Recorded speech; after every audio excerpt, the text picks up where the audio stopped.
Next game. Chicago Bears versus the Philadelphia Eagles. I'm most definitely picking the Eagles. I messed around last week. Yeah, we both did. Buffalo Bills because of their defense, and Carson Wentz went out there and lit them up.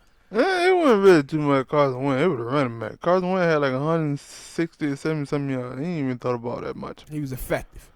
That's what matters. And that's what you see that in that Packer game, that he didn't throw that many yards. It was the running backs who got off. And in this game against Buffalo, a real good defense, who won in the game? The running backs. It's like they saying, yo, we keep the ball out of Carson Wentz's hand, don't let him have to throw the ball that much, and play good defense, we can win a game. Yeah, and you know what bad about the Eagles? The Eagles have to really feel bad about that Falcon loss. Second game of the season. Yeah, basically Falcons supposed to be 0-8. The Falcons supposed to be 0-8. But for that, only win was against Philly. And in that game, Philly blew that game. Yeah. Philly supposed to won that one.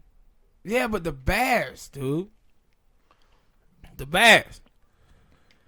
Like, probably should have pulled that trigger on Teddy. Gonna miss you.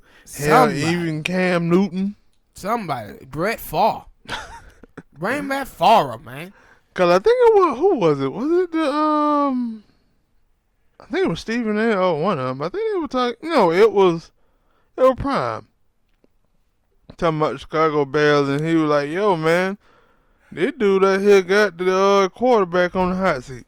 Not quarterback, but the head coach on the hot seat." And it like the GM is supposed to be on the hot seat. Yeah, I think that was somebody said that. No, that's the GM fault. And I think I remember a couple of days ago, Max was going off about it, and he was like, "Yo, see, this is what happened when you look at like this. The problem with white quarterback, what we think about white quarterbacks and black quarterbacks." He was like, because in the draft, somebody thought it was a good idea to trade up for Mr. Trubisky.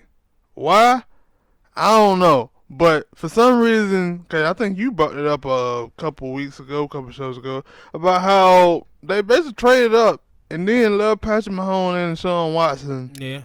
And now look at those two dudes and look at Mr. Trubisky. But see, this is the thing about, like, with Max, he said he felt it like with the black quarterback. But no, this was them talking about trying to bet on potential, right? Upside. Yeah, an upside. Where they saw him play that 1 year and seen some stuff and said, "Oh man, this guy gonna be amazing." And anytime I see that, I'm telling you, I always go back to Mark Sanchez. Because Mark Sanchez played that 1 year at UFC as a starting quarterback, and all of these quarterback gurus in the mainstream media or whatever start talking about how Mark Sanchez was going to be this star quarterback. And I'm like, yo, he had 1 year of production. And my whole thing is about college football. It was like, no, Trevor Lawrence. A lot of people like, yo, man, Trevor Lawrence, he could go off now and be huge in football. And I'm like, dude, them guys' bodies needed time to mature, man. I said, when you come out of high school, you ain't ready to play no damn professional football. It was only like 3 dudes I know in NFL history that probably was. Adrian Peterson, Bo Jackson, and it's another guy. I can't think of him right now. Herschel Walker.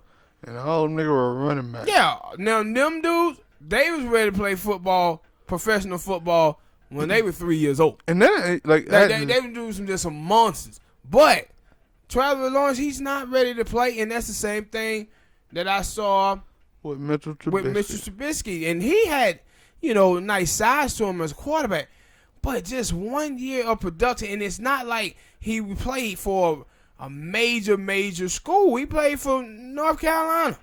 Mm-hmm. In that year, I don't just remember North Carolina having like a great season. Yeah, they wasn't. And I said, it reminded me, I had to think of Daniel Jones. But I think the thing, I agree with that. But I think the thing is that Daniel Jones had like 4 years of playing for Duke. Yeah, but what I'm saying is the way his thing was.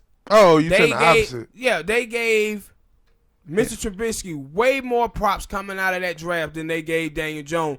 Even though Daniel Jones played for a smaller school for his football is concerned, and he played in the system longer. So then And he Mr. also Trubisky, played in a pro style offense, yeah. Like that's another thing, and they the scouts and stuff, they take that into account. Oh, this person gonna have to learn how to play a pro style, but it don't really matter now because pro style be running a lot more college stuff anyway. And you would think that he would play better, but he still hasn't. Cause I say it would remind me of Deshaun Kaiser when he came out, and I think it was Brian Kelly from Notre Dame was like, I don't think he's ready to come out. He shouldn't come out.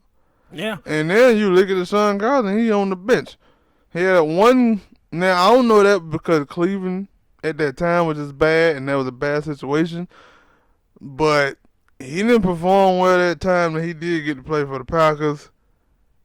And now he on the bench. And see, for me, that's what make this whole situation with Chicago even much worse, because Chicago just didn't take Mr. Trubisky.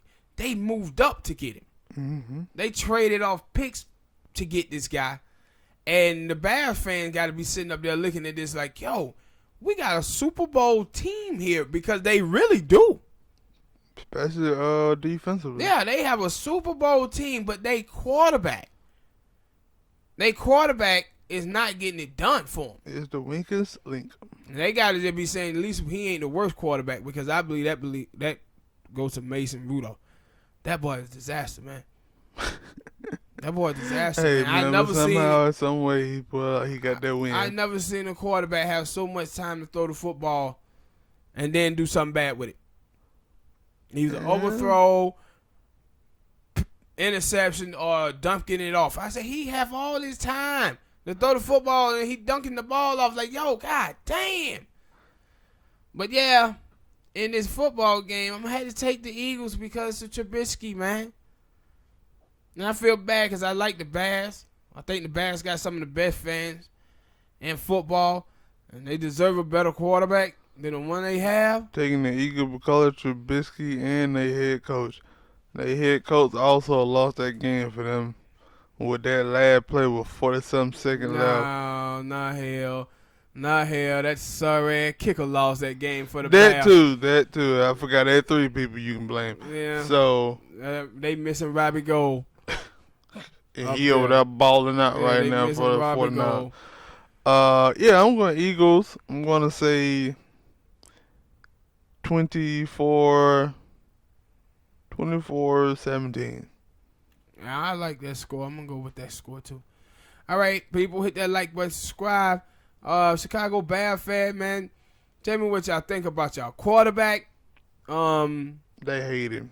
Do you guys think some may y'all have want your team to draft a new quarterback coming up in the draft? And if you do, tell us what quarterback you like in college football. All right.